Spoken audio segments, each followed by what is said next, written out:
I've always had a knack for art and just always had a passion and appreciation for the wildlife, especially those with antlers. I did my first piece. It was a loud and proud, a big elk bugling with mist coming out of its mouth.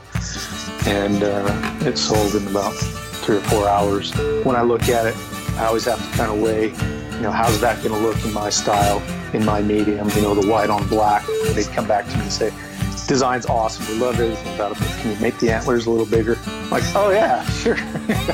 Be careful when you're trying to turn your passion and your hobby into your job, because it doesn't always turn out the way you expect it. You don't have to have a killer logo to have a successful business. Having a killer logo only helps.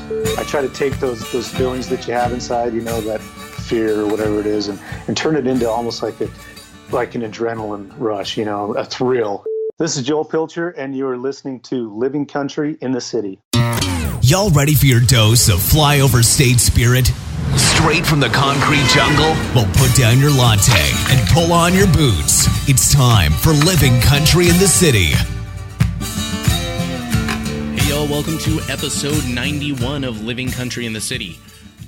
I absolutely love running this podcast. It has been responsible for making so many amazing connections with all y'all out there, as well as some amazing guests here within the hunting industry. However, I do have to admit there are definitely times when it becomes a struggle with all the work that's required to release an episode. And as y'all may have noticed, I've had to cut back just a little bit and haven't been quite as consistent on my regular weekly releases. Now, one way that y'all can help with that is by heading on over to my support page.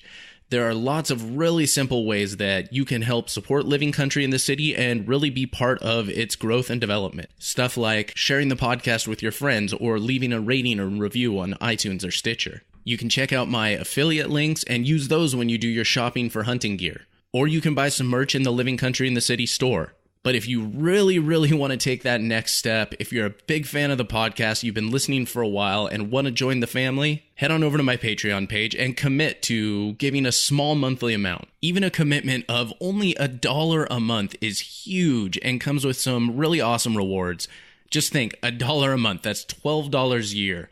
That's got to be less than, 2 Starbucks coffees. And you can become an absolutely integral part of Living Country in the City.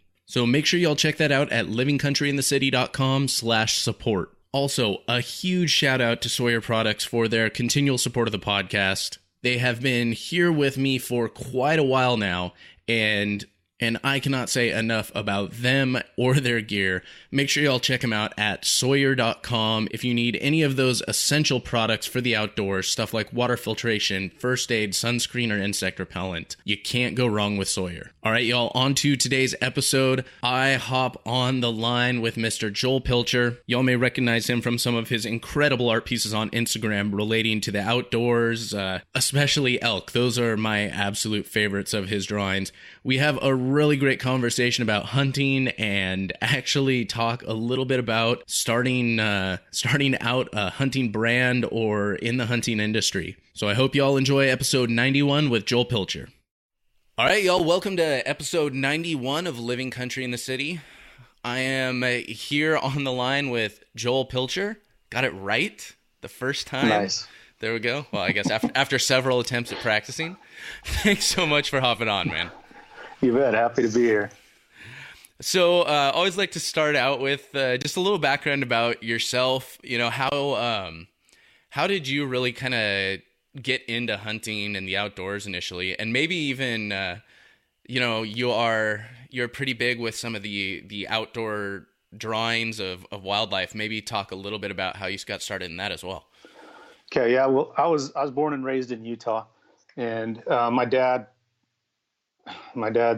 always hunted, and I just started with him. When I was a kid, as soon as I was big enough to hike the mountain with him, I started going out, and we'd hike. We'd hunt along the Wasatch, kind of on the backside of the Wasatch. If anybody's familiar, we used to go up Diamond Fork Canyon all the time. That was my dad's favorite place to hunt. So I have a lot of memories hiking.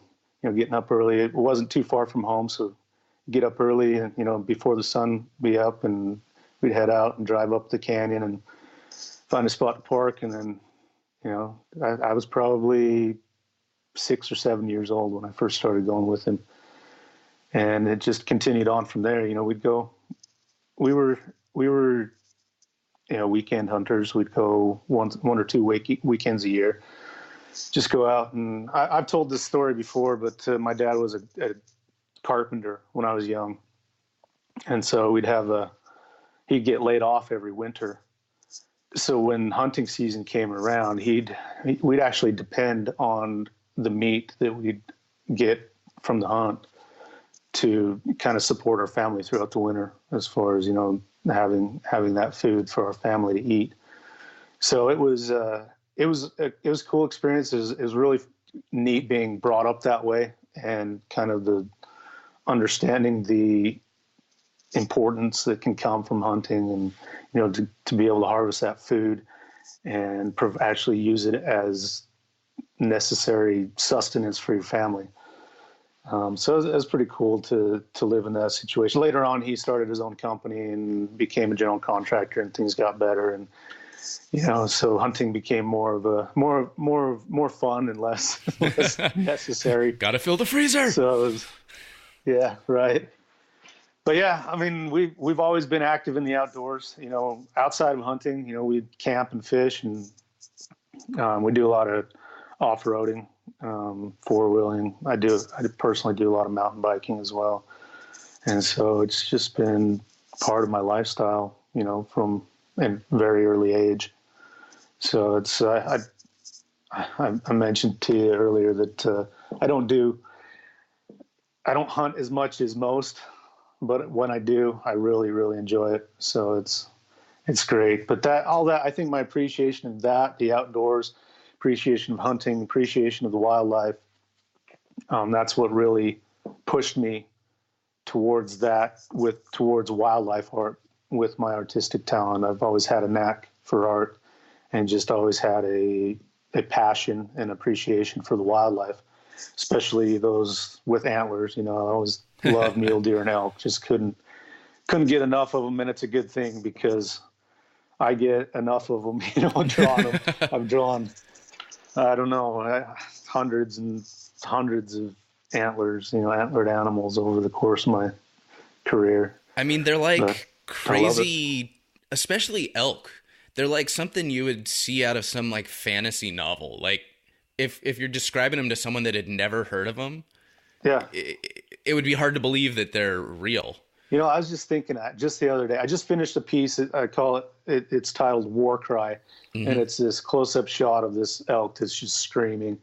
And as I was drawing that, I started thinking about that. I think those of here in America, in the United States, and especially in the West, sometimes I think we take for granted how amazing and unique a creature the elk is. And like you said, it's almost fantastical, because just the bugling and the look of it, and the antlers, and how they, shed them every year and grow them back so quickly. And it's just, they're incredible animals. And they're my favorite to draw by far. You see that on my page, my page and my content. It's like, people want me to try other things. I'm like, okay, but first let me draw another elk.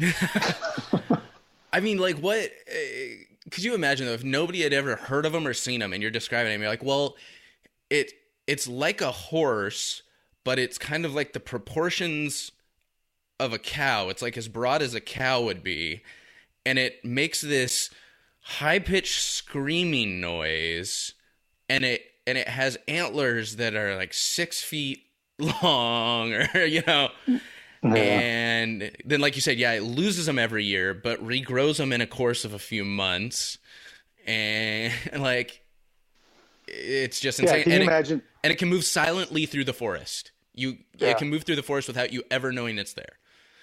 And then the rut that time of year with all the fighting and the competition between the males, and it's just, can you imagine like what it was like for like Lewis and Clark, some of the first Europeans to come over and explore the Western United States and see those animals and their behavior? It must have been just unreal.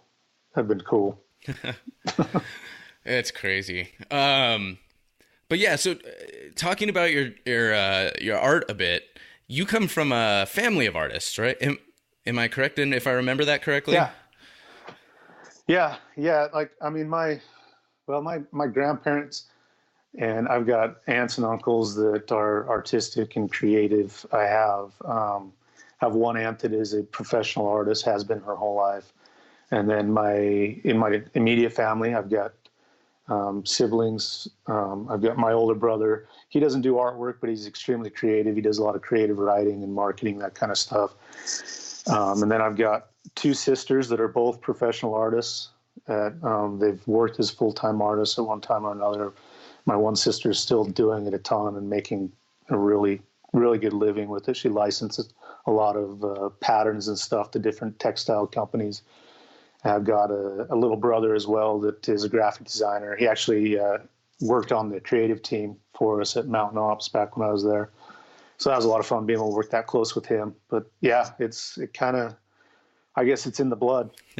Well, I remember one of, I don't think I've seen it in a while. I may just have missed it on your page, but one of the things I used to absolutely love that you would post was I don't even know what to call them, but each of you would have basically the same art assignment, the same Right.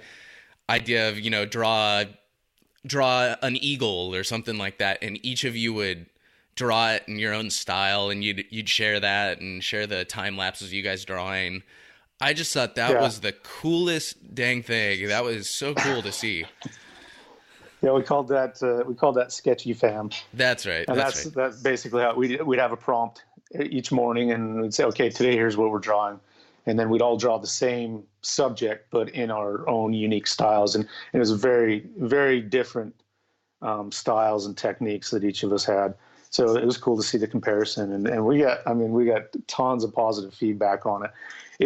It got so time consuming that mainly me and my sister, the two of us that do it like full time as a profession, it was cutting into our work time so much that we had to back off a little bit. And we've considered starting it up again. I don't know. It's just it was a lot of fun, but it was a ton of work too. Well, from one fan, I wholeheartedly encourage it, even if it was just like once a week or a couple times a month. It was cool to see, just because I've always been a creative person. I very little bit of an artist, but I was never much of a sketcher. And it was always a skill that I wish I had developed more and worked on more and had more of an eye for.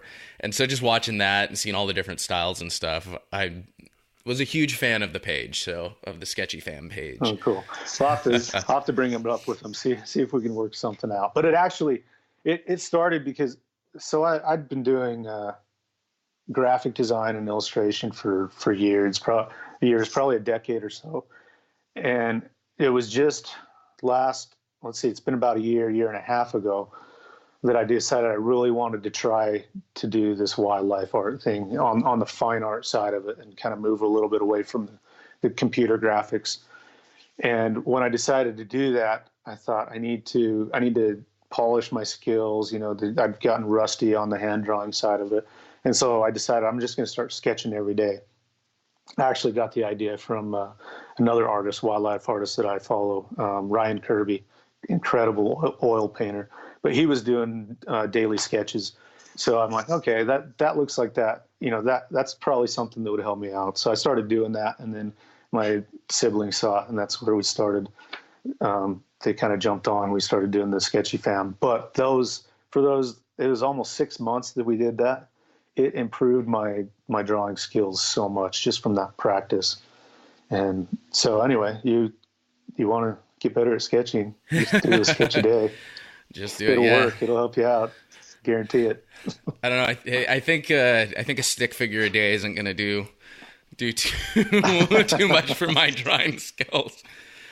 I don't know. I used to do a lot of those. I was always the one thing I was always really good at is I think everyone did it in their elementary school art class or their high school art class, where you take like a picture from a magazine and you put a grid over it, and then you flip it upside down, and you transfer basically each square bit by bit, and you just focus on that little square, and then erase the grid, and suddenly you have this whole image, and teaches you to just focus on the little elements and stuff. I was dang good at that. I could do that all day long, but then if you asked me to actually draw a face, I was terrible at it. I actually, for my larger pieces, I use a grid system to lay it out. Just because if it's smaller, I can, just freehand sketch it and get proportions well. But when you get working at that, at that much bigger size, it's harder to keep track of the proportions across the canvas or across the artboard. And so using that grid system helps a lot for me to kind of keep things proportionate throughout. So it's a good tip, good technique. So you were saying you really started in on the wildlife art about a year and a half ago? Yeah. So when I started actually trying to sell it. I'd always drawn wildlife, especially, I'd hand illustrate deer and elk to work into T-shirt designs and other marketing collateral. But it was only a year and a half ago where I said, okay, I'm going to do a big piece and see if I can sell it online through my social media, which I had a small following because I actually started getting followers when I started carving skulls. I did that for just a short amount of time. I think I remember seeing a few of those too. Yeah. Yeah. I got quite a bit of attention for that, but it was just didn't, I had fun doing it. It was really fun, really cool, but didn't quite fit into the direction that I wanted to go. So, but yeah, I did my first piece. It was a loud and proud, a big elk bugling with mist coming out of its mouth, and put it up for sale, and it sold in about 3 or 4 hours. So really surprised me. But I was like, all right, okay, that's what I was looking for. That was the kind of the signal or sign to tell me, yeah, this, there might be something here. You should keep pushing it, keep moving forward with it. So now, did you start out with this being in mind? I mean, I guess, you kind of answered that a little bit, but going into this, you're doing graphic design. Did you kind of go in and think as you're selling this initial piece, like, hey, I want to start doing this and make a bit of a living out of it? And was that at all part of the thought process? Yeah. I mean, it always is. 'Cause I mean, I'm a provider, a breadwinner for my family. So that's always in the back of my mind. And, part of my motivation is to make money, make a living so that I've got a big family. We have 5 kids, so it's a lot of mouths to feed, a lot of pressure on me every day to make it happen, put food on the table. So yeah, it's always a motivating factor. And, but at the same time, I mean, my goal, just like most people, is to find a way to make a living, make money, that a way that you really enjoy, and that, you can have fun and you look forward to Monday morning rather than dread it. And I've been fortunate to find that. I love it. I look forward to every Monday morning, every morning, getting back to work, back in front of the easel. Or I still do a lot of graphic design too, which I really enjoy. So it's awesome. Love it. So with these art pieces, especially the wildlife art, say, this war cry drawing that you just did recently, I kind of watched as you're putting that together. And what inspires those typically? Do you look at a picture and think like, okay, I want to draw that? Or is it something you saw in a video? Is it a combination of all that? Like, what typically, when you want to start a piece, do a new piece, where does that inspiration often come from? There's a lot of factors that go into it. Just because we just mentioned it, one of them is the marketing side of it, and the appeal that it will have to my audience. To be honest, that's one reason I draw a lot of elk, is because elk sell. I mean, that's my the subject matter that sells the best for me. And it's like 2 to 1 over any of my other pieces. I mean, my audience loves elk probably just as much as I do. And that's the other part of it, the motivating factor, or what inspires me, what helps me to choose my next subject is my passion, what I care about, what I love, and love to draw, and I mean, just like I mentioned, I mean, elk are just incredible. So but all wildlife I really like, and I'm hoping to eventually expand into some international species. I'd love to do some African animals and stuff like that. But anyway, that's part of what goes into it as well, the things that I love. So the things, my things my customers love, and then the things that I love, and then there's the reference material side of it. And I've been fortunate to be able to work with a few wildlife photographers that have, generously allowed me to use their images as reference. The one I work with the most is Jason Loftus. He's Untamed Images on Instagram, and he's, just awesome guy, and has some incredible imagery photography. He's good at what he does. And so, flipping through his images and finding an image of his that just speaks to me. And then when I look at it, I always have to kind of weigh, how's that going to look in my style, in my medium, the white on black. And some of his images are just incredible images, but they won't work as well the way I do things. Others are just perfect. Like the War Cry. I love the lighting on it, the way everything turned out. The contrast was just right. So, and I enhance that a little bit here and there, and I'll make some changes. A lot of times I'll take a little artistic liberty on the antlers. make them a little bit bigger if I can. But who doesn't want to see a huge rack of antlers on an elk? Let's face it. Yeah. And I learned that from a lot of my graphic design experience, doing contract work for other companies, and I'd draw a deer or an elk and, build it in a design and send it off to the client. And they'd, this was back in the beginning, they'd come back to me and say, design's awesome. We love everything about it, but can you make the antlers a little bigger? Like, oh yeah, sure. I can do that, no problem. That's like the hunting industry's version of, like we talked earlier, I've worked in advertising for, almost over 10 years before I started my current job. And, that's always the thing. Always clients were asking, make the logo bigger on signs. And I feel like that's the hunting industry's version of this. Make the antlers bigger on it. Yeah. That's kind of an inside joke for graphic designers. I know there's a YouTube video out there, make the logo bigger. Yeah. I think there's like a make the logo bigger spray. And right.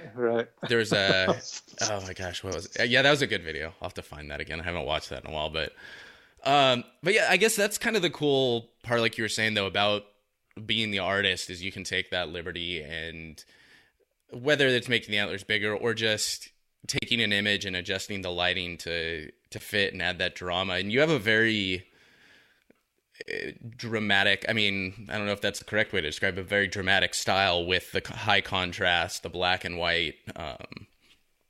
It reminds me a lot of, I'm blanking on his name right now. I used to do a lot of black and white photography in college, and it reminds me of a photographer that I used to really admire and style my work after, and he did Michael Kenna, that's his name.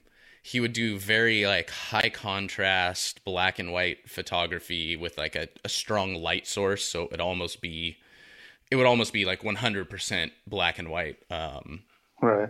And it was your kind of style reminds me of that, with those very bold contrasts, and it's a cool look, and I think it adds excitement. I want to see.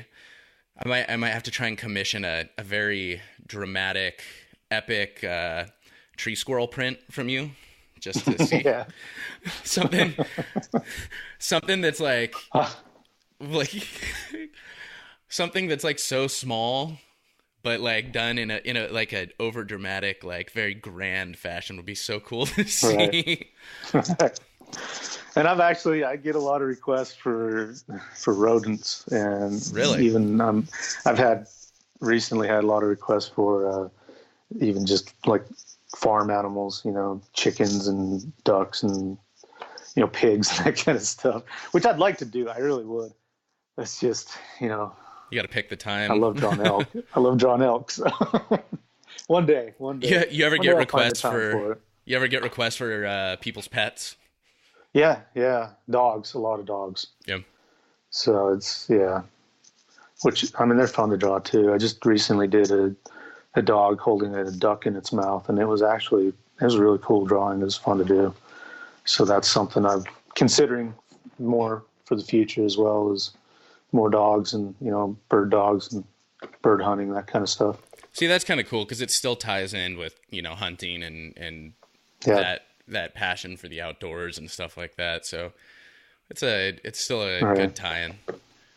Yeah, and it's exciting for me because, I mean, I look at what I've done so far, and I feel like I've done a lot. But then when I kind of step back, I'm like, man, I just scratched the surface of what's out there, and what's open to me with this kind of stuff. So that's exciting. I'm like, man, I just wish I had more time, more hours in the day, because there's just so many subjects I want to draw and so many areas I want to get into. I was going to say, that's the nice thing. It's, I could definitely see how it'd be easy to get kind of fall into, I mean, I don't even want to call it a rut, wordplay, an elk rut. I totally didn't intend that. That was really bad. I like it. I like puns. There you go. I could see how you could easily, fall into an elk rut. Right. But it's one of the cool things about what you do is literally the options are unlimited of what you could draw. And so, one day, if you're feeling like, I've drawn a lot of elk, I'm going to draw something completely different. I'm going to draw, a bird dog with a duck, or I'm going to draw a cow with a cat sitting on its head or something. It's literally just, whatever. You have a weird dream, you can go out and and draw that if you really want to. I'm limited a little bit because, like I said, this is what puts food on the table. So I still got to pay the bills. Got to play to my strengths and appeal to the customer at the same time. But yeah, there's opportunity to be creative and kind of go the direction I want to go. So it's been great. On that note, we're going to take a quick pause to hear a word from one of my partners. All right, y'all, I'm not afraid to admit that I'm a huge geek when it comes to games. And, well, let's face it, a lot of other things too. However, when it comes to nerdy card and board games, I really can't get enough. So when I found out there was a card game out there combining two of my passions, hunting and nerdy adventure games, I really had to pick it up. The game is called Gutpile, and the goal is to build the ultimate Alaskan hunt. You do so by collecting several cards including animals such as grizzly bear and moose, hunting locations like Yonder Mountain and Nunya Creek, as well as weaponry, gear, and transportation. But make sure you've got tags or donuts handy because you never know when an Alaskan state trooper will drop in unannounced. It's a great game and a ton of fun for hunters who are inspired to share stories about their past hunts, as well as non-hunters who can be brought into discussions about hunting in a very non-threatening way.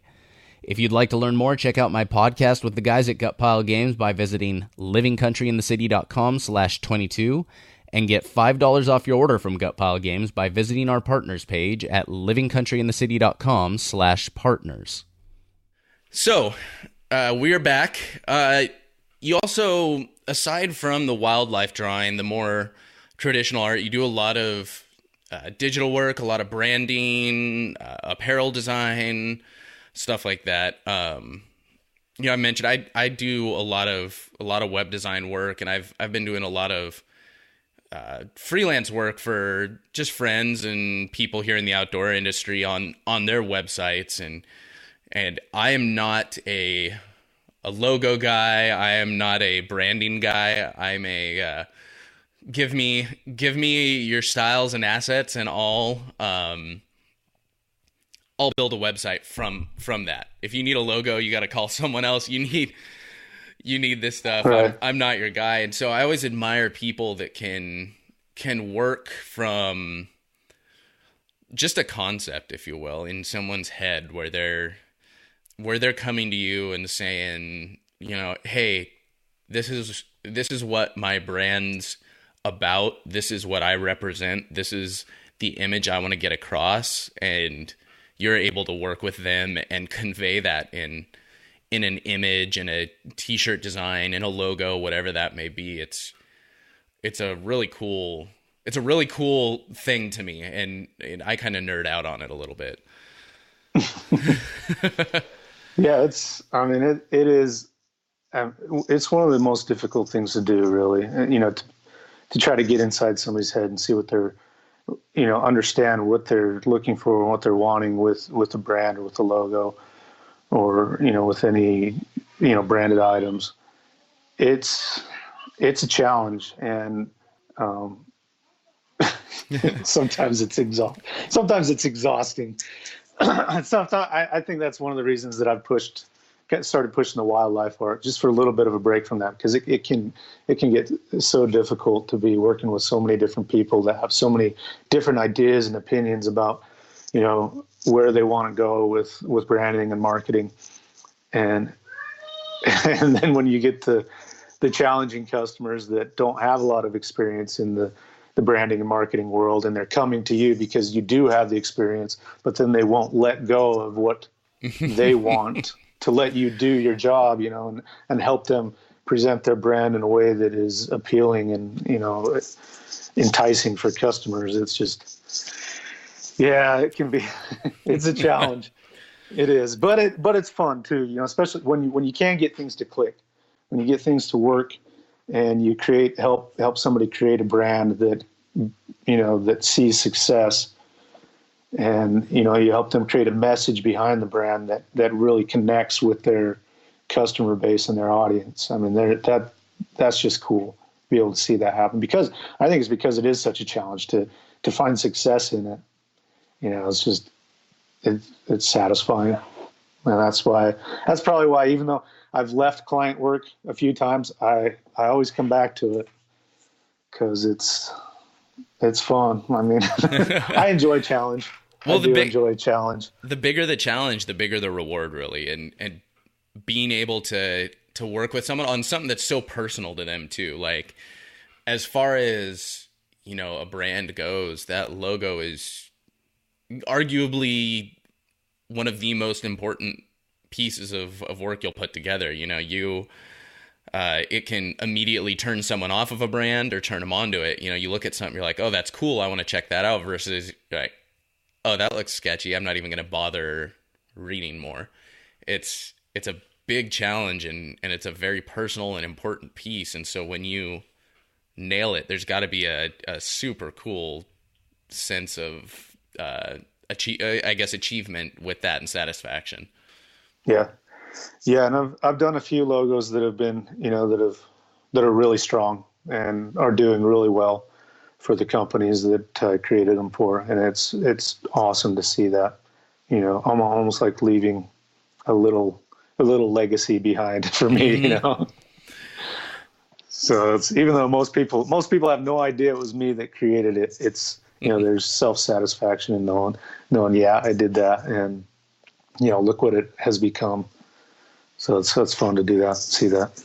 And then there's dudes like me that were trying to start a blog 3 years ago, and I think it was right, would have been this time of year, coming up on 3 years that I started the blog, well before the podcast.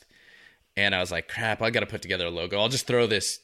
I was literally like home for the holidays, visiting family, probably sit on my parents' couch in a pair of like flannel pajamas or something, with my laptop on my lap, watching bad Christmas movies. I'm like, gotta slam together this logo. And I'm like, this thing kind of works in the interim. I'll get back to that, and I'll make something eventually. And 3 years later now, I have it on hats, and everyone seems to like it. And I, to be honest, have never liked my logo.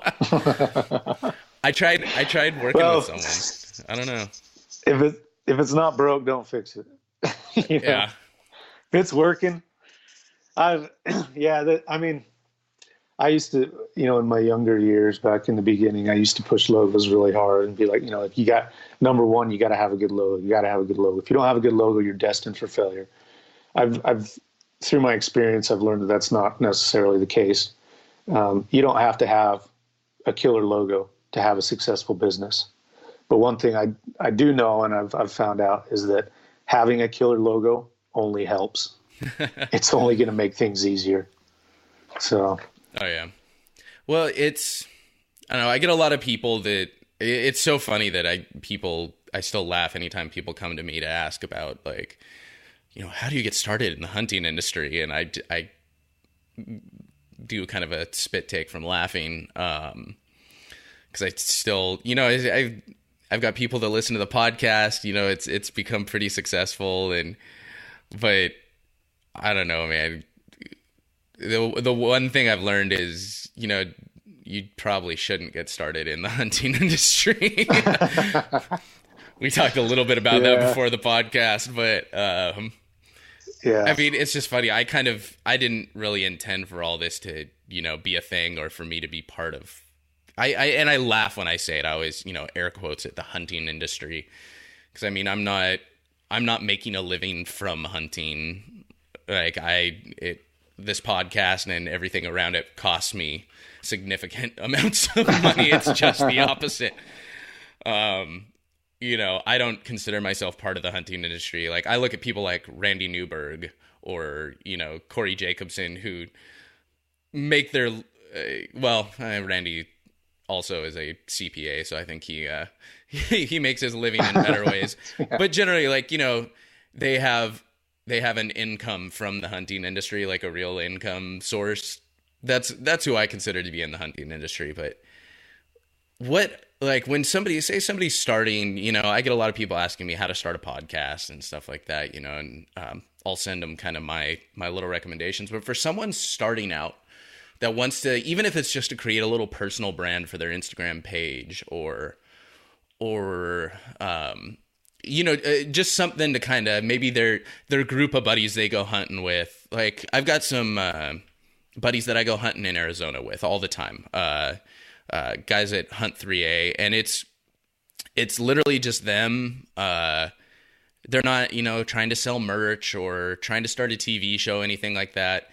It's just their own thing for them hunting. But say they wanted to, they were starting kind of their brand. What thoughts, I guess, thought starters would you give them? Like, what considerations would you recommend they take if they're wanting to start like a brand or come to someone like you to build a logo or start building things out? Well, it's got to start long before a logo. It's got to start with the idea for the business, and it's got to be, you have to have something unique. And it's, sometimes we get bagging on the hunting industry, and I get roped into that sometimes, but I hate to do it because I owe the hunting industry a lot, because I am in the hunting industry and I'm making my living from the hunting industry, and I have been for years and years, whether it's the, most recently with the wildlife art or with my graphic design and branding for the last 10 years. I've been working with different hunting companies. They've been 90% of my customer base, my client list for the last 10 years. So there's a lot of, and we did discuss this a little bit before we started recording, but there's a lot of pros and cons to any industry you go into, and the hunting industry has both. But I think one of the negatives in the hunting industry is that, and it's probably similar in most industries, but it's kind of the way of the world right now with social media and how it's given everybody a platform, everybody the ability to reach an audience. And that's that it's just oversaturated. I mean, everybody's trying to start their own brand and their own business, which is great for guys like me. I encourage it. Let's do it. Give me a call. Let's make it happen. Hey, watch out, man. You're killing your own business here. You got to be telling everyone, first thing you need is a logo, man. We got to get you a logo. Yeah. You got to get a logo, and you got to get them T-shirts going. Right. All you got to do, I love people come to me and say, I need a logo. I'm like, well, what's it for? What business? Well, I just need something I can throw on a shirt and a hat. I'm like, so what's your business? I don't know. I just want to put it on a shirt and a hat. Like, okay. But no, I mean, before you even get to the logo stage, you got to have something unique to offer. Like even me, just recently, I started doing some, which I swore I'd never do. And that's put my logo on a T-shirt and a hat. And I did it just this past fall, and it was fun. It was a cool experience. I'll probably keep doing it because it was, it was well received. But The difference. I'm looking at your hats though, keep... really quick. I'm looking at your hats right now, and because I got your website up, and your logo is the smallest thing on those hats. It's right. A piece of art with your logo, almost more like a signature than anything.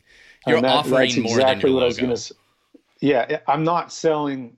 I'm not just another shirt and hat company. What I'm doing, I'm selling my artwork in a different format, and that was the whole purpose behind me, because I had people just begging me and asking over and over, please can we get this on a shirt? Can we get this on a hat? So I did it, and it was good. It was well received, and I'll probably keep doing it. But there's something, in my mind, there's something unique there, that it's not just another brand. It's my artwork that's going on the shirt or the hat. I'm selling my artwork just in a different format. And so for somebody starting a company, that's my suggestion. I mean, you got to have something unique, some other reason for it. It's like, Mountain Ops, we had huge success selling apparel, but we weren't an apparel company. We used the branded apparel as more for advertising and promotion, even though it was a great revenue generator for us. The whole purpose behind the apparel was for the brand exposure. So, I mean, that's the first thing. If you're going to start a business in the hunting industry, come up with something unique, a unique proposition, a unique offering that nobody else has given. And then, then buckle down and get ready for some tough times, because I mean, that's nothing unique to the hunting industry. Starting a business it's extremely difficult. You come up with what you think is the coolest idea, you get it out there, nobody likes it. No response. I've had that happen with a lot of my stuff. And you just have to keep trying. Don't give up. You have to keep trying. I've launched a few different products with my artwork, and it just kind of falls flat. And that just tells me, okay, I got to change things up and do something different. But if you work hard and keep at it, inevitably, eventually you're gonna find something. If you're working hard, if you've got talent, if you've got the drive. I mean, you don't have to have the talent yourself, but if you have the ability to make connections and work things out and get the right people on board helping you out, you can make it happen. There's a ton of opportunity out there right now. I mean, more now than ever before. And we all diss on social media all the time, but man, I tried doing the fine art thing 10 years ago, before Instagram and Facebook was really a thing. I don't think they even existed. Facebook, I think, was around, but it was brand new. Mm-hmm. And it was a disaster. I mean, I sold quite a bit of artwork, but not nearly enough to provide for my family or even to make it worth it. I was traveling around to shows, setting up booths. I'd have to guess on inventory, how much inventory I needed. I'd have travel costs, lodging, food, all the costs associated with shows. And so I had a couple shows where I think I made sold $50, $100 worth of work, and that was it. But now with social media, I mean, it's changed everything. I've said this before, but if you're an artist, there's no better time than right now to make a living. There's always been the saying, the starving artist, that whole stereotype. I mean, it doesn't really exist anymore. If you're willing to work hard and put yourself out there as an artist, there's no better time. There never has been a better time to make a living as an artist. It's just incredible what we can do now with social media and being able to reach our audience immediately and directly. And, it's applicable with other trades and other crafts as well. Social media there's pros and cons to that too, but there's a lot of positive things you can do with it, for sure. It's definitely, I went into this just with every intention of it just being like a fun thing. Everyone's aware, I say it all the time, my whole purpose was behind this was the podcast was kind of 2-3-fold. It all ties together, but it's just a little bit of self documentation and having a record of what I did and watching my own progress and Two is an excuse to be able to call people up that I admire and ask them pointed questions about stuff I'm interested in for an hour, you know? Yeah. And then also just, you know, especially as guys, but, you know, people in the hunting industry, you don't always want to, or people getting into hunting, sometimes it's embarrassing to ask the dumb questions. And Right. if I can share all the dumb stuff I do and the dumb stuff I ask and help out someone that may not know to ask that question, may not be willing to ask that question, whatever it is, then that makes I always look at my failures as a learning experience and a growth sort of a thing. But there's that added value to failing when somebody else doesn't make that mistake because of, that hard lesson you learned. Yeah. Yeah. And I think that's one thing that's cool about your podcast is you've got something unique about it. You know, you come from that perspective of a noob, somebody starting out and trying something new, something that's totally alien to you, and then bringing that perspective to everybody. And, it's fun for people who have been in the industry for a long time hunters to see somebody like you that's willing to put your neck out there, and take a chance and try something new. And it's exciting too, to see somebody new that becomes passionate about something that the industry's already passionate about. But then, like you said, for those that are from a similar, background, that haven't ever experienced hunting, but it would like to, you provide that resource for them to learn it and maybe not have to make those mistakes themselves. Maybe not make their first hunt DIY backcountry archery elk hunt. Right. Just a thought, but but if wearing somebody a Mountain Ops hat. Yeah. Oh goodness. I just got so much love and encouragement from that. And I actually did. That's the one thing, we kind of talked about a lot of the crap I got from that, but it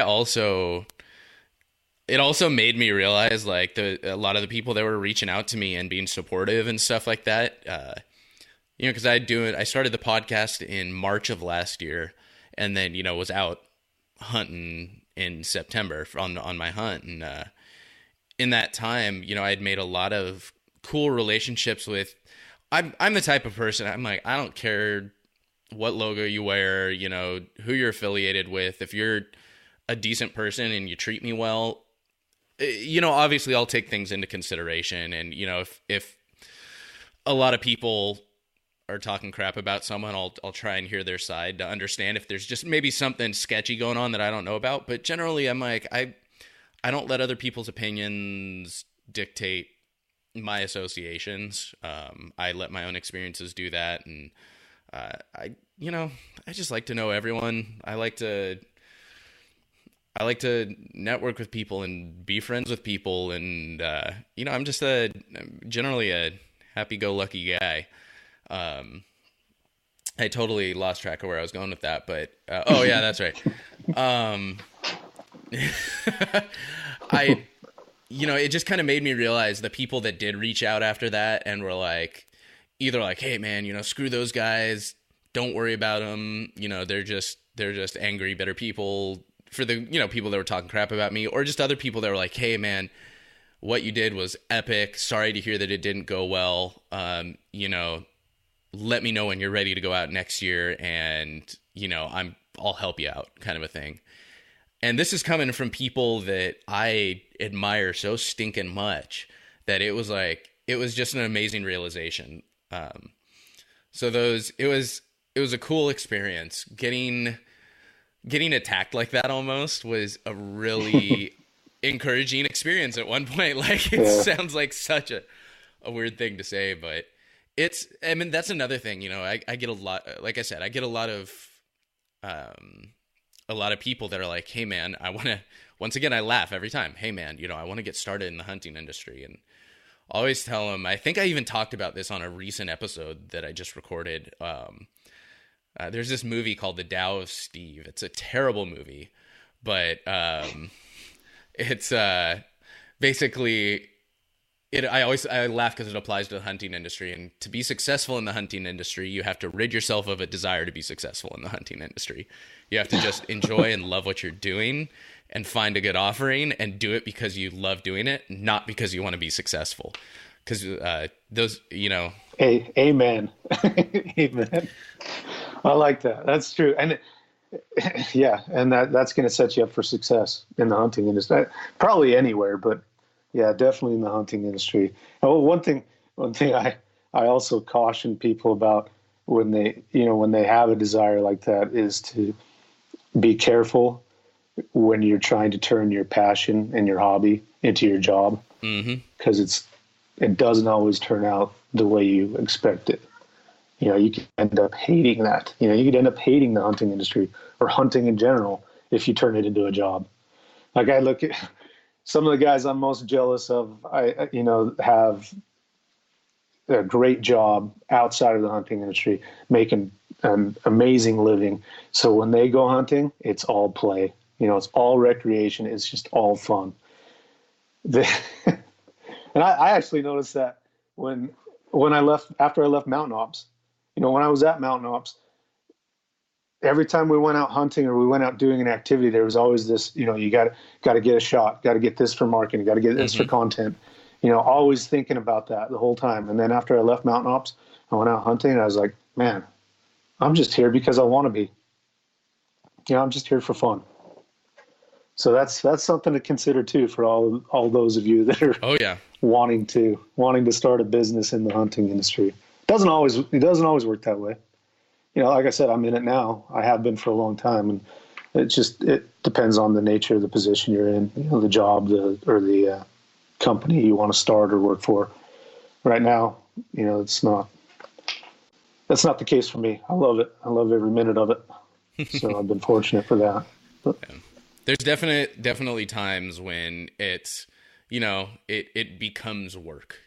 When it's those late nights when I got to release a podcast, or when I realize I haven't posted anything on Instagram for 4 days and people have probably forgotten what my page looks like, and all of that stuff. And I'm like, I'm not doing anything interesting. And so I'm working all week, I'll have a project or something and I won't even be able to go out and shoot my bow that week or something. So I'm like, all right, dig up an old photo or something, and I don't know, download some inspirational Fred Bear quote and add a cool filter, and there we go. But yeah, no, it definitely becomes work. It's better if you just go at it. For anyone listening that's thinking about starting a brand, is go at it just because you want to do it. Don't go at it because you want free stuff, because you think you're going to make money off it. Trust me, you will not make money off of something like this anytime soon.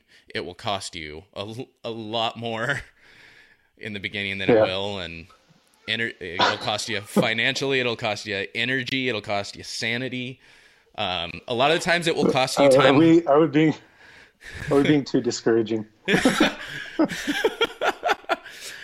Oh, we're being realistic. I mean, how do we put a positive cap on this? Well, I mean, but then, it does come around to where with something like this, I have gotten to my hunting trips this year, pretty sure every single one of my hunting trips, except for the few little solo trips I went on, were because I started this podcast. I would not have met these. I may have run into them on Instagram, but who knows if I really would have reached out and we would have really connected. But all of these hunting trips I've been on were because I built this brand, built this podcast and everything. And I've had people reach out and they saw the struggles that I was advertising, and they said, hey, come on out. Let's get you a deer. These guys at Hunt 3A, the likelihood we would have ever met would have been significantly lower had I not started this brand. So there are definite huge positives to it. And, you know, I'm still hoping, you know, someday this keeps building and it can generate a source of revenue for me. But it's not going to happen anytime soon. And I doubt it's going to be something I live off of full time. But if it's something that affords me, you know, where I can make a little bit of money to pay for tags and be able to afford that extra tag or be able to afford that extra hunting trip and take that time, then heck yeah, that's the whole reason I wanted to do this, was to improve my hunting experience. You know, there's definite positives to starting this, but you've got to have thick skin and a huge work ethic and just a nose to the grindstone mentality if you want to make anything work, because nobody's going to hand it to you. Not in the slightest. No. And that's, I mean, again, not unique to the hunting industry. Yeah. But I guess, I mean, you know, do it first because you love it, you know, and then take a look at it and see if there's a way to make a living at it. Oh yeah. You know, that's probably, well, you know, find what some decent advice. Find what your unique skill is, to where it's like, you know, for you it's design and artwork and drawing and that sort of aspect. For me, I've grown up with this understanding and working in technology with, you know, with websites and stuff like that. And even aside from the podcast, like I work with a lot of people in the hunting industry and I build out websites for them, whether that's, you know, for a fee, or sometimes I'll do work and trade. You know, it's afforded me a lot of cool opportunities. You know, in addition to finding what makes, you know, I guess for lack of a better term, your brand unique, but you know, find your special skill, whatever you're good at. There's likelihood is there's a way you can use that to make your brand even better. You know, find what your strengths are. Yeah.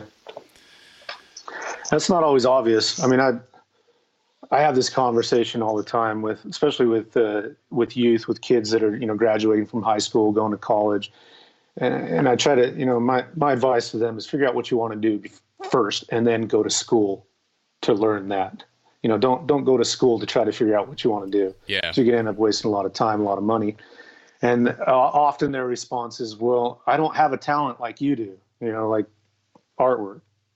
I'm like, that doesn't mean you don't have a talent, you know. And for me, everybody told me when I was growing up, everybody, with the exception of my parents, told me, oh, you're good at art. It's too bad you can't make a living at it. I mean, if I had $1 for every time I heard that, I would have made a living off of that alone, you know. But yeah, I mean, you just take a look at what you can do and more, I think more importantly, what you enjoy, you know, and try to build around that. You know, like with you got the tech side of things. You enjoy talking with people, you know, and you've taken that talent and something you enjoy, put it together and started this, you know, and added in the hunting, new experience of hunting as well. But yeah, it's tough. I mean, I feel like sometimes I don't fully understand, you know, I've thought about that before, you know, what if I had to go back and I wasn't an artist? I didn't have that talent. What would I have done? And I don't know, you know, it's hard to, you know, theorize about what that would have been like, because I've always had the talent and I've always had the really strong desire to make it work. I've got other friends that were artistic as well, guys that just had incredible skill, but they didn't have the drive or the desire to turn it into a living, you know, and they're working at, you know, call centers and stuff like that, which is too bad. But yeah, I don't know, maybe that's something I've thought about. You know, I don't really understand what people go through when they've got to try to figure out what they want to do, because it's always been, I mean, just to be honest, it's always been really clear to me. I've always, you know, I've been headed down the path since I was a little kid to become an artist. But, well, it's one of those things. For me, it wasn't super clear. I thought I wanted to do something very specific. You know, I wanted to go into advertising. I wanted to be a suit wearing, high powered account exec and make the money, drive the Roadster, that whole thing. And I mean, it was this whole transition over the past 10 years.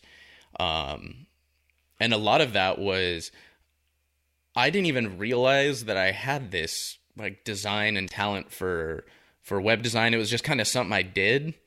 I didn't know that it would ever turn into something like this, but then I kind of fell into it. And I think a lot of the times you don't realize you have a skill set until you've been doing it for so long that all of a sudden it just becomes something. And that was what it was with me for web design, to where I just kind of did it. I never thought of it as like, oh, this is a skill set I can really use for something important. But it's I really enjoy doing these podcasts, because this is what it does. It forces me to become very introspective, and take a hard look at myself as you're asking me these questions about, where I came from, how I got here. And I just said that, it was always a very clear path to me that I wanted to be an artist. And I think the path was clear and the desire was clear, but man, I was all over the place for a long time. I mean, and a lot of that had to do, I think, with how difficult it was in the past to make a living as an artist. But I'm an entrepreneur as well. I love starting businesses, and a lot of that comes from my branding and my marketing experience and the passion that I have for that. But man, I've started so many businesses, and so many of them have failed. And every time I just keep coming back to my artwork. I mean, it's like my wife told me, she says, it's been the only consistency, throughout our entire marriage. It's always been there, and it's always been solid, and you've always been able to come back to it. So it's been fortunate, but yeah, I mean, there was a time when there was some wandering for me as well. You're trying to figure out, can I do this or should I do that? And, that's life though, right? That's one part of what makes it so good, is the trial and error, the experience, the growth and the learning that you have going through all that, and having to make those hard decisions and put it, have that determination to make something work no matter what. I don't know, man. I might need to start up my singing career now. Yeah. Oh, get that, find myself an agent, start releasing an album. Is that something you've considered? It's one of those things to where I've always told people. Had to cross your mind, right? Oh, it absolutely. You're in the music business. Oh, all the time. And I wasn't in the music industry until recently, but I've always sung. Funny enough, I've always sung, my whole life. Never knew I had a decent voice until college. And I was literally driving around with someone singing in the car. Somebody told you? Yeah, somebody told me. I'm like, oh, that's not, everybody doesn't sing like that, And it kind of went from there, but it's always considered, and I love to sing. Anybody that's taken a road trip with me will probably never do it again, but I will sing every single song in the car, whether I know it or not, and I will sing it loud. But I've always considered it, and I've had a lot of people encourage me to pursue it, but I always tell them it's that one thing, like we talked about earlier, where if it was work, it wouldn't be fun for me anymore. If I had the pressure of that being something that I had to rely on to make a living, I would hate it. I don't know. Now, if somebody walked up to me and said, like, hey, here's a song, I want you to sing it, we're going to record an album, and, you're going to make profits on it. I'll say, okay, yeah, sure. I'm super cool with that. Hard to turn that down. Yeah. It's like if it's something where I'm still working at the day job, I'm not having to pursue this thing, then awesome. But yeah. Anyway, I was gonna say, you want to sing? Let's create you a logo. all I need is a logo, right? No, that's awesome though. I've been asked, if there was one talent that I could have that I don't already possess, what would it be? And singing is it. Like, I can't sing worth a dang. I mean, my my wife, she denies this, but it happened. We were sitting in church right after we got married. We were sitting in church on Sunday, and we were singing, at the beginning of the meeting. And she leans over to me and whispers in my ear. She says, "Joel, don't sing," because it was that bad. It was that bad, and I know I'm bad, but it's just Joel. If I could have one talent, that worship the Lord in your sing. heart. In your heart. Yeah. Not vocally. Yeah. Yeah. Just listen. Just listen. But, yeah. I mean, there's a couple of old ladies at our church that always give me a nice little ego boost whenever they'll always sit, 2 pews in front of me, and so they'll anytime we come into church and they're there, I'll always get a nice little ego boost, because we just always love it when you sit behind us at church. And that's when you realized you had a good voice? Was when those 2 old ladies told you? I remember, I'll admit, I remember the day I realized that exactly. I was in a car. I was driving back from this volunteer thing that we had to do for one of our classes. It was like a community service kind of a thing. And I remember there was some Sinatra. We were listening to Sinatra in the car. It was coming up to Christmas, and we had like the Rat Pack Christmas album on. And I was in the car with this girl that I was in love with. Oh my gosh, I had the biggest crush on this girl, and she had zero interest in me. But I remember I was singing, and she said something, and that's what made it snap, because it was someone that I was just super interested in. I was like a little college boy with this giant schoolboy crush, and I remember the moment exactly. I remember being in my Jeep Cherokee, driving back, listening to Frank Sinatra Christmas songs, and that was the moment I knew I could sing. But anyway. Well, that's cool. I think it's about time you redo the intro for your podcast. And you need to sing a little jingle. Yeah, get a little jingle for a little jingle jangle. Living country in the city. I should have had like a Christmas version of the podcast intro where I change it up this year. It's a little late this year, but oh man. Oh well. Do it. Why not? Why not? You got an audience. Just start singing. All right, here's the deal, man. If I release an album, you have to do the cover art for it. I can do that. There we go. You got it. Well, call it like the Sounds of September album, and I'll sing about elk bugles. We'll do like a sample track of elk bugling. Yeah, just have them bugling in the background while you're singing. That'd be nice. Auto-tuned elk bugling. It'll be awesome. It's a whole new thing. You would probably do really well with that. Oh my gosh. The wheels are turning right now, and I'm already thinking about which domain name I need to buy. Right. Okay. Oh, yeah. Well, on that note, this is starting to devolve into nonsense. So, always like to finish up with I kind of mentioned this to you earlier. If someone came to you and said, "Hey, man, I want to get into hunting, get into the outdoors," other than telling them not to start a hunting brand, if they were feeling like discouraged, I didn't say don't start one. Start one, please. Call me, but yeah, be careful about be very strategic in how you start one. But yeah, if somebody came to you and said, "Hey, I want to get into the outdoors, get into hunting. I just want to get into this, but I don't know. I don't have the background for it, or there's too much to learn." What advice or words of wisdom would you give that person?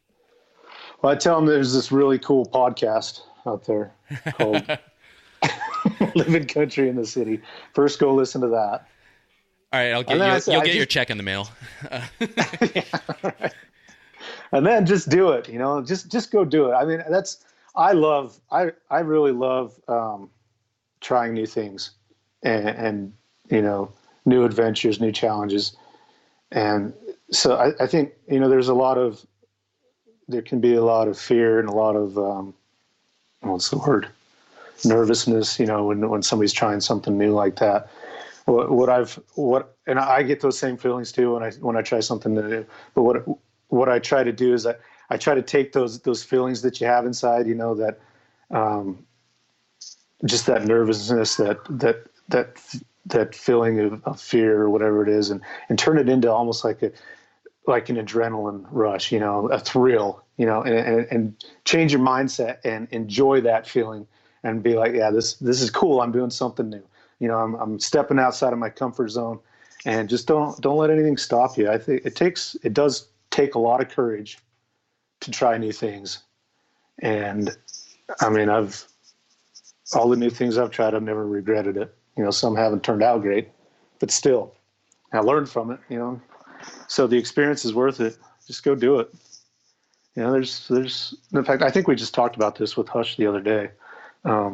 Make sure if you're getting into hunting, make sure you go out and do your research. Make sure you understand all the laws for the area you're in. But once you get that down, talk to friends, listen to this podcast. There's so much information available. It's not hard anymore to try new things, because you can learn how to do it. Just pull up a YouTube video. And then, but the biggest challenge I think is just actually taking the steps and making it happen. But do it. Don't hold back. Enjoy that fear. That nervousness. Well, you turn it into a thrill. You only get those first time experiences once. So enjoy them. Right. It's you just kind of made me think about that, to where, you do that for a while and you don't get, you get an exciting experience and a bit of a rush every time you go out, but you don't get that. Not like the first time. Yeah. That unsure, you're not as unsure as you normally would be. You don't get that very, I don't know. You kind of, that experience takes away a little bit of that nervousness and rush. Yeah. Well, I think back when I was about, I think I was 11 or 12 years old, and I just had this dream. Nobody in my family, like for generations back, had ever been skiing. Nobody I was related to had ever been to a ski resort. But for some reason, I was just fixated on snowboarding. I'm like, I want to snowboard, and nothing's going to stop me. I had a K2 pamphlet that I had under my pillow. I slept with it because I was saving up my money, waiting for that day when I could buy that snowboard and then go up to the slopes and learn how to snowboard. And I finally was able to get the snowboard, and I had one of my buddies. He'd go all the time, so he took me we went up to Brighton Ski Resort, and I was scared to death because I never been there, never done that before. And he took me right to the top of the mountain, and we started down the hill, and he cut under the ropes and off into this area called the Rock Garden. I was like, geez, man, my first time, thanks a lot. But it was such a thrill, and I just went for it. And I fell down, I got beat up, but it was a blast. And yeah, that experience, even though snowboarding is still exciting, still a lot of fun, I'll never forget that first time, because it was such a thrill, and I was so scared. That sounds like the snowboarding cool. Equivalent of my elk hunt. Yeah. Well, I don't remember any actual physical injury, but which I guess you had. But yeah. But all right, so exciting. Look at it that way. So if people wanted to buy the artwork, check out the designs, see all the good stuff, where can they find you on the interwebs? So my website's joelpilcherart.com. And then Instagram is @JoelPilch. And Facebook is Joel Pilcher Art. So that's where you can find all my stuff. On my Instagram, I try to show the progress of the pieces as they come together. Sometimes I'll do time-lapse videos. Other times I'll just do still images as the piece progresses. But it's been fun sharing that. I think people, at least the feedback I get, is people enjoy seeing the actual progression of the piece, see it come together. So yeah, check it out. Awesome. I'll make sure to link to those on the show notes page for this episode. So make sure y'all check that out. Joel, thanks so much for taking the time, hopping on. Had a lot of fun chatting. All right. Thank you. Yeah, I appreciate it. It was a good time. All right, y'all, that'll do it for episode 91 of Living Country in the City. A big thank you to Joel for taking the time out of his day to hop on the podcast. Make sure y'all head on over to the show notes page at livingcountryinthecity.com/91. Check out links to everything we talked about in today's episode. Also, if you want to keep seeing these podcasts released, if you're enjoying the content, make sure you head on over to the support page at livingcountryinthecity.com/support. Check out all of those really simple ways that you can become part of the Living Country in the City team. But in the meantime, keep it country, y'all. Thank y'all for listening to Living Country in the City. Get show notes and check out the blog, product reviews, events, and more at livingcountryinthecity.com.